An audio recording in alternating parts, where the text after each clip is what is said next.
일단은 생활비를 제때제때 갖다 주고, 그리고 같은 집에서 살고 있고 한다면은 뭐 부양 의무나 동거 의무 위반은 전혀 문제될 게 없겠죠. 게임을 많이 하게 되는 것 자체가 문제라기보다는 그걸로 인해서 파생되는 문제들이 좀 많으니까 그것들이 이혼 사유가 되는 거죠.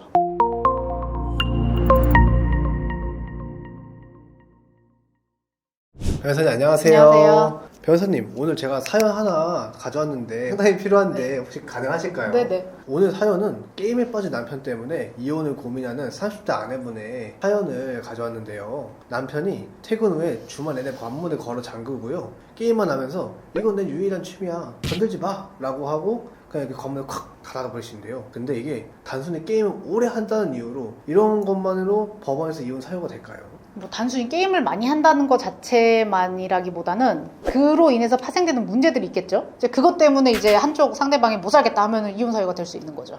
밥도 가족하고 안 먹고 방에서 라면으로 때우고 새벽까지 이렇게 헤드셋 끼고 대화하느라 온 집안이 계속 시끄럽다고 해요. 이렇게 가족 구성원으로서 생활을 아예 거부하는 행동, 이렇게 법적 부양 의무나 이런 동거 의무 위반으로 이렇게 볼 수 있을까요? 일단은 생활비를 제때제때 갖다 주고, 그리고 같은 집에서 살고 있고 한다면은 뭐 부양 의무나 동거 의무 위반은 전혀 문제될 게 없겠죠. 게임을 많이 하게 되는 것 자체가 문제라기보다는 그걸로 인해서 파생되는 문제들이 좀 많으니까 그것들이 이혼 사유가 되는 거죠. 근데 이게 4살 아이가 놀아달라고 방문을 막 두드린대요. 남편은 와가지고 아니 아빠 레이드 중이잖아, 저리 가 하고 고함을 막 그렇게 지르신대요. 그래가지고 아이가 아빠를 너무 무서워할 정도로 갔다고 하더라고요. 근데 이게 단순한 훈육이 아니라 좀 정서적인 아동 학대 같은 걸로 볼 수 있을까요? 이런 게 단순히 소리만 지른다고 정서적 아동 학대 이렇게 된 사유는 많지 않고, 다만 이제 가정 내에서 자녀한테 욕한다거나 아니면은 뭐 하면 뭐 죽여버리겠다라거나 뭐 아끼는 뭐 애완동물이라거나 뭔가가 있을 때 그런 거를 해야 한다거나 뭐 파손하겠다거나 이런 식으로 협박하면 이제 그거는 정서적 아동 학대로 처벌까지 받는 경우는 왕왕 있어요. 경우에 따라서는 사실 게임을 많이 하면서 뭐 양육도 안 하고 뭐 살림도 안 하고 뭐 가족 행사 같은 거에도 일체 참여 안 하고, 경우에 따라서는 현질 같은 걸 많이 하는 경우도 있고, 은근히 게임에서 만난 사람들이라 외도하는 경우도 꽤 있어요. 그게 매일 만나서 그 안에서도 이제 채팅으로도 해서 정서적으로는 이미 가까운 상태였는데, 그런 상태에서 정모 같은 거 이제 몇 번 나가다 보면은 그때 이제 정분 나서 바람 피고 외도를 이어줘, 이런 경우도 많거든요.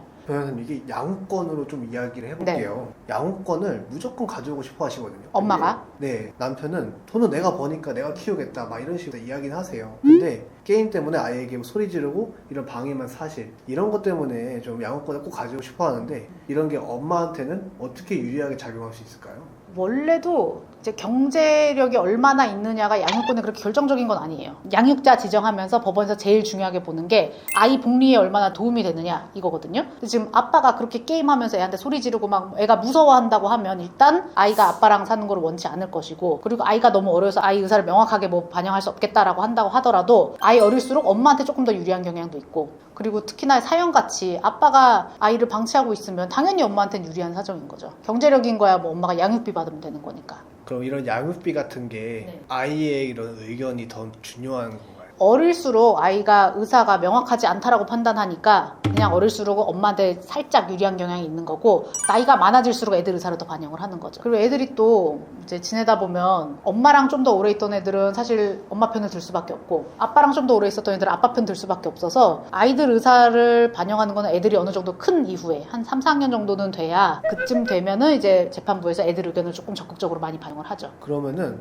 양육권을 아내분이 가져왔다고 한번 이야기를 해볼게요. 네네. 근데 혹여나 아이하고 남편이 만나게 되는 경우가 있을 텐데 나중엔 결국 아이를 방치할 것 같은 거예요. 뭐 남편에게 아이에게 만나는 시간 동안 절대 게임 금지, 강제적인 조건을 걸어서 좀 면접 교섭할 때 이렇게 제한할 수 있을까요? 특별한 경우에는 면접 교섭을 법원에서 지정하는 법원 내 장소에서 하는 경우가 있기는 한데, 그건 진짜 예외적인 경우고 법원도 사실 그렇게 하는 걸 선호하진 않아요. 예를 들어서 아빠가 아이한테 뭐 아동학대를 했다거나 아니면 아이가 특별한 정서적 어떤 문제가 있다거나 해서 아이랑 이제 다른 비양육자랑 좀 친해지기 위해서 그런 시간을 만들어주기 위해서 그런 경우가 예외적으로 있는데, 그런 거 아니고서는 보통은 이제 비양육자가 주양육자 집에 아이 데리고 와서 본인 집으로 간다거나 뭐 이런 식으로 해서 면접 교섭을 하는데, 그런 상황에서 강제 조건을 건다고 한들 그게 뭐 어떻게 지켜지겠어요. 그래서 그런 조건을 하는 건 사실상 크게 의미는 없고, 있고, 근데 만약에 이제 아이가 엄마 집이든 아빠 집에 갔는데 뭐 밥도 안 챙겨주고 계속 방치되어 있다거나 뭐 애 와 있는데도 나가버린다거나 이런 경우도 가끔 있을 수 있거든요. 그런 것들이 조금 문제가 된다라고 하면 면접교섭을 변경 청구를 하면 돼요. 면접교섭을 우리 보통은 뭐 한 달에 2번 정도 1박 2일 막 이런 식으로 잡는데, 그게 너무 아이도 힘들어하고 그 시간 동안 아이가 너무 방치돼서 교육상 안 좋다거나 복리 안 좋다라는 주장을 하면서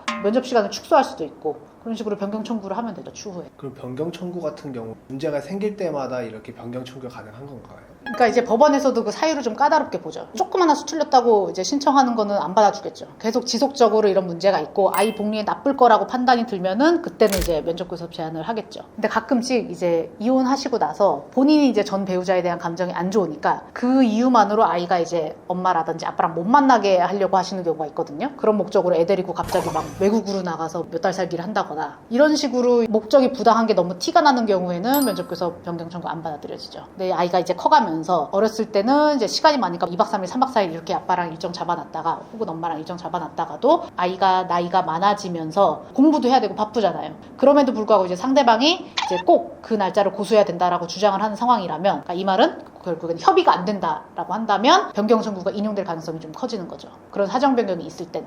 이게 면접교섭도 변경 청구가 가능하다는 이야기시군요.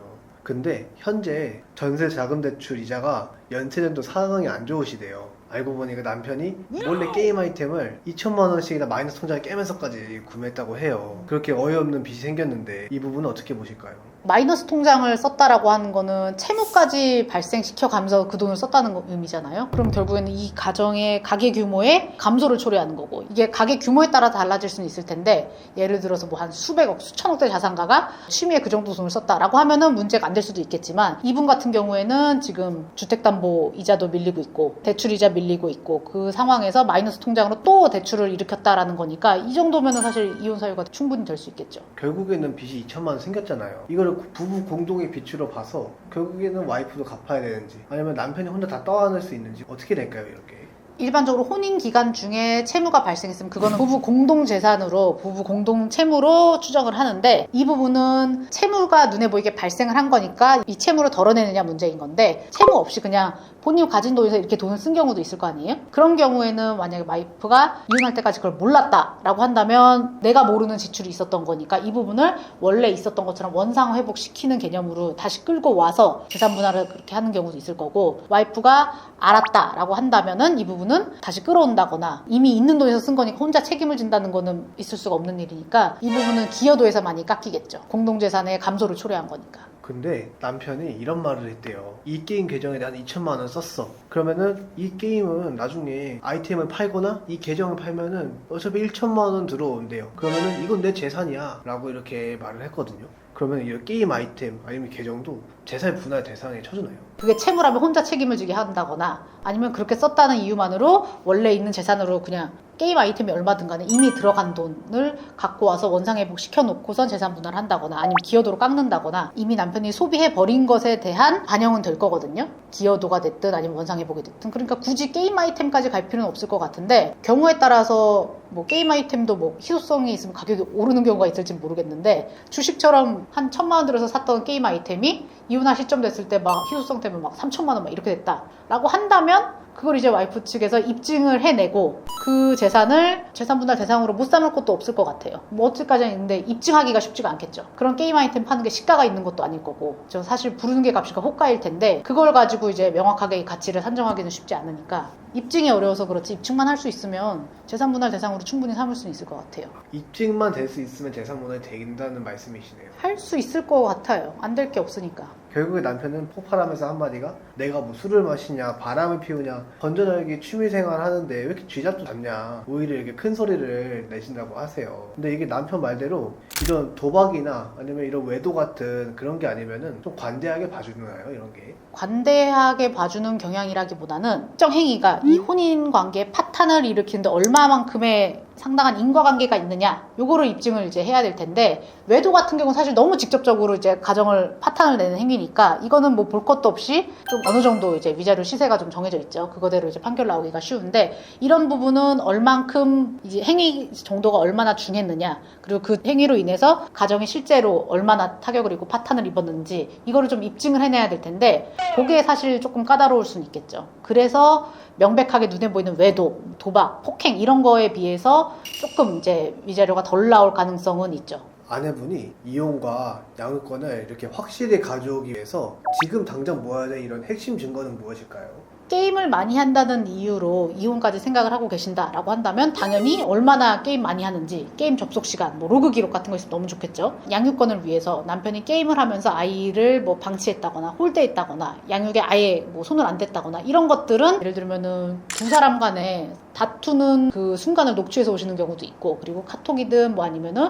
본인이 그 문제를 다른 데다가 이제 상담하는 경우, 예를 들어 친정엄마라든지 뭐 시부모라든지 이런 분들이랑 얘기하면서 나오는 것들도 이제 증거로 많이 쓸 수 있거든요. 그러니까 양육에 소홀했다라는 증거들도 결국에는 이제 진술 증거 같은 것들로 모을 수밖에 없을 거예요. 그런 것들을 이제 취합을 하셔서 이제 증거를 삼아야 되겠죠. 그래서 우리 가정에도 이런 문제가 있다라고 한다면 주저하지 마시고 전문가를 찾아서 상담을 좀 해보시길 권합니다. 하단에 고정 댓글로 문의하실 수 있는 방법 자세하게 안내해 놨으니까요. 언제든지 문의사항 있으시면 연락 주세요. 감사합니다.